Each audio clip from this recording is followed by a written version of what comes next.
Here at Computeractive, we're really big fans of Apple's iPad 2 tablet computer, which we've got here, for 4 reasons. First of all, it's got a great screen with great touchscreen controls. Secondly, it's great for surfing the web.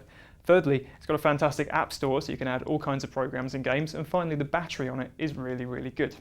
Today, though, we're here to look at one of the tablets that's trying to challenge the iPad 2, and that is the Samsung Galaxy Tab 10.1. Now, the reason we're really excited about this particular tablet is we think all the things that the iPad does well, it does really well as well. So, for starters, the screen. It's a slightly different shape to the iPad 2, but it's still really bright, really clear, and the touchscreen controls work really well. It's very, very impressive.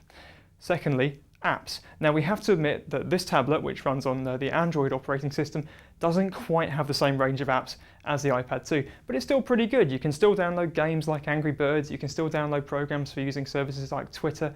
There's a lot in there. Many of them are free and many of them are quite good. It's just a matter of looking around a bit more carefully. Thirdly, web browsing. We think the Galaxy Tab 10.1 actually does the web better than the iPad 2. The reason for that is, first of all, you can open up different tabs in your web browser on here. That makes keeping several sites open and using several sites at once much more easy than on the iPad 2, where you've got to kind of flick between them. It's quite a slow process.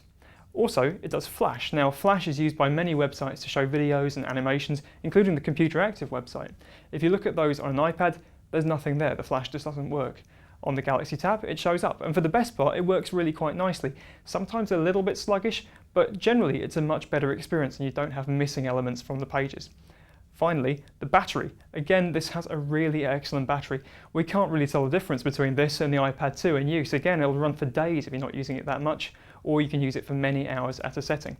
And there are other benefits to this one as well. In particular, it's got to be said the camera on the back of the Galaxy Tab is so much better than the camera on the back of the iPad. We've never seen that as that important, but still, the one on the Galaxy Tab you can actually take a half decent photo with if you happen to have it in your hand when the moment occurs. So, it does most of the same stuff as the iPad. It does some of it better. App Store's not quite as good, but what about the price? Galaxy Tab 10.1 costs $399 to start with. That's this version here with 16 gigs of storage. It's pretty much exactly the same as the iPad 2. If your main interest in having a tablet is to play apps and games, to be honest, we think the iPad's still just about got the edge. If, on the other hand, the main reason you want a tablet is to surf the web, we think this is now the one to go for.